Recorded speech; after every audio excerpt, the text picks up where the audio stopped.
Եվ ուզում եմ նաև ասել, այո, ես հասկանում եմ մի վիճակագրություն էլ ասեմ, որը էլի ասել եմ, նորություն չի 2025 թվականի առաջին կիսամյակի արդյունքներով մենք բյուջեի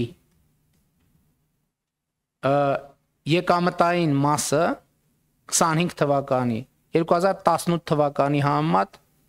ավելացրել ենք 781 միլիարդ դրամով կամ 136%-ով։ Այսինքն սա ինչ է նշանակում, որտեղ այս տոկոսներն էլ երբեմն լավ չի ընկալվում։ Սա նշանակում է, որ 2018 թվականի առաջին կիսամյակի բյուջեի կողքը եկամուտների մի հատ էլ նույն չափով եկամուտներ են ձևավորվել, այսինքն մի հատ էս բաժակը կար 2018 թվին, մի հատ էլ սրա նման բաժակ կողքը նույն ձևի հայտնվել է, պլյուս 36%։ Ինչ? Ինչի արաղի հենց։ Շատ լավ, համաձայն եմ։ Այսինքն ես նկատի ունեմ այս process-ը գնում է, բայց էլի եմ ասում, սա կառավարության ջանքն է, ոչ միայն։ Ես կրկին ուզում եմ շնորհակալություն հայտնել մեր բոլոր այն տնտեսվարողներին, ինչպես ասում եմ, աշխատող արդյունք ստեղծող եւ հարկերը վճարող մեր բոլոր տնտեսվարողներին։ Ես հիմա ուզում եմ նաեւ շնորհակալություն հայտնել մեր բոլոր այն քաղաքացիներին, ովքեր կապ չունի 10 դրամի, թե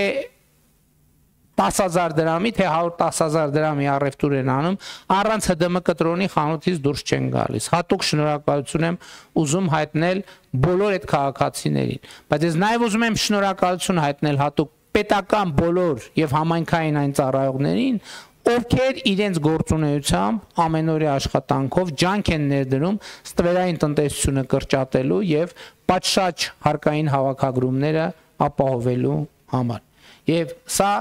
չափազանց կարևոր կոնտեքստ է եւ նաեւ ուզում եմ մենք խոսենք այն առանցքային ծրագրերի մասին։ Հիմա գումարը հավաքեցինք հունվարի 1-ի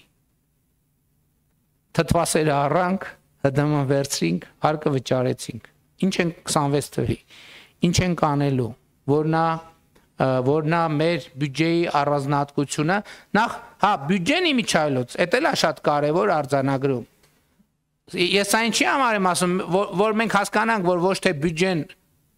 ճամպրուկներ են կամ սենյակա, որի մեջ փողերը դրած է եւ բանալին էլ ֆինանսների նախարարի կամ վարչապետի կամ կենտրոնական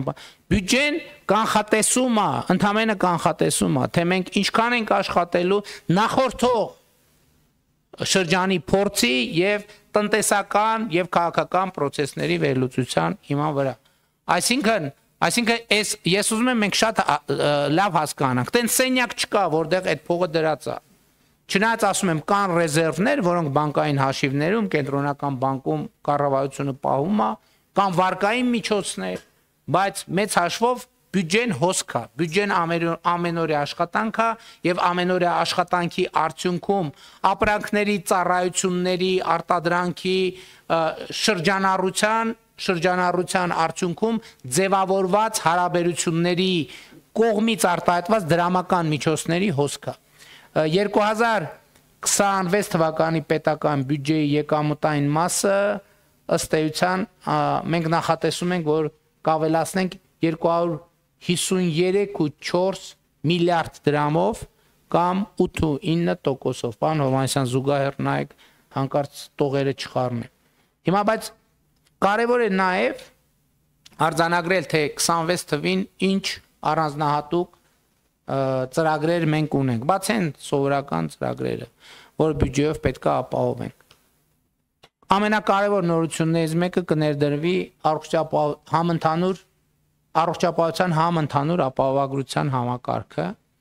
եւ 2026 թվականին ըստ էության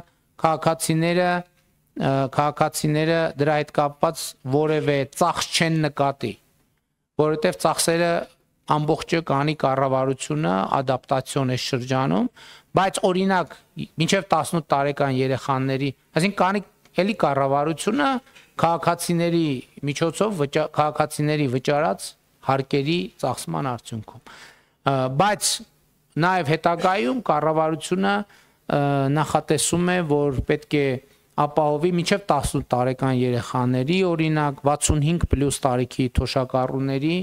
առողջապահության ապահովագրություն եւ նաեւ որոշակի սոցիալական խմբերի։ Որոշակի սոցիալական խմբեր ասելով պետք է նկատի ունենալ նաեւ, որ մենք անապահովության գնահատման մեր համակարգերը փոխում ենք եւ այդ համակարգերի փոփոխության հայեցակարգային իմաստը եւ նպատակը այն է, որ մենք մարդուն ոչ թե քաջալերենք չաշխատել, այլ քաջալերենք աշխատել։ Տեսեք հիմա, օրինակ սոցիալական ապահովության թեման շատ շահարկվում է,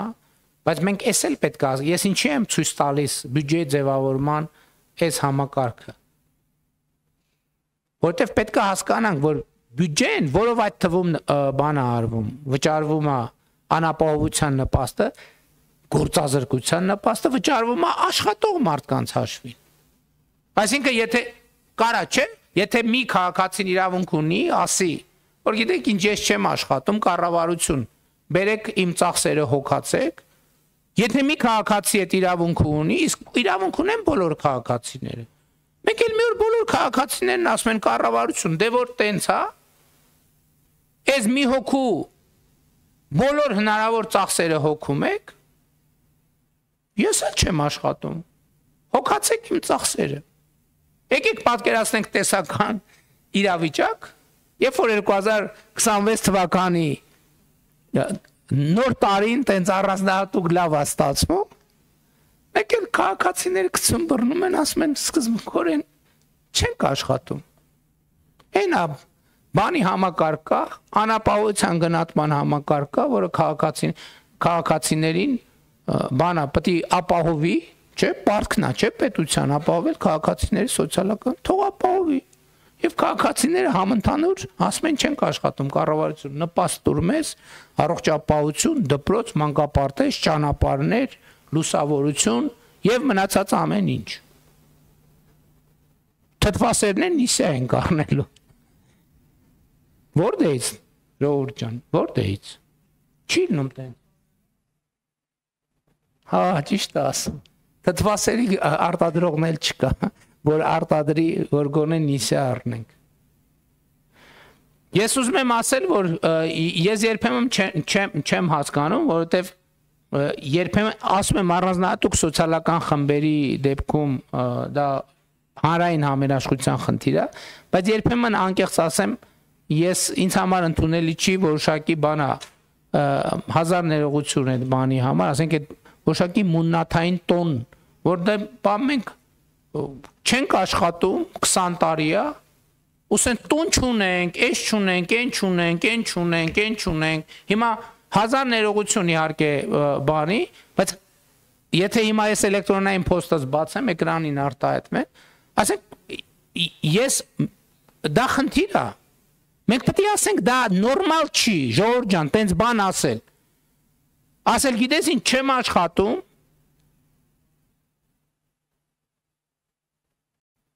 տուն չունեմ, ես չունեմ, խնդրում եմ ապահովել ինձ։ Չի լինում տեն Ժողովուրդ ջան, չի լինում։ Դա նորմալ հանրային հարաբերություն չի։ Բայց ես այս առումով ուզում եմ նաև ընդգծել, որ էսա նաև պատճառը, որ մենք հայտարարում ենք, որ կրթությունը մեզ համար ռազմավարություն է, կամ կրթությունն է մեր ռազմավարությունը։ Որտեվ երբ որ նման դեպքերի մեջ խորանում ես, հասկանում ես ինչն է դրա պատճառը, հասկանում ես, որ դեպքերի 80%-ում խնդիրը կրթության մեջ է, կամ մարդիկ, ովքեր աշխատում են, բայց սոցիալական մինիմում չեն կարողանում ապահովել։ Ստեղ էլ է խնդիրը կրթության մեջ, որովհետև այդ մարդիկ օբյեկտիվորեն չունեն որակավորում ավելի բարձր աշխատավարձ ապահովող սեգմենտներում աշխատելու։ Եվ ես կարծում եմ, որ բյուջետային քննարկումները շատ լավ առիթ են, որպեսզի մենք այս բոլոր շերտերին անդրադառնանք։ Բայց վերադառնալով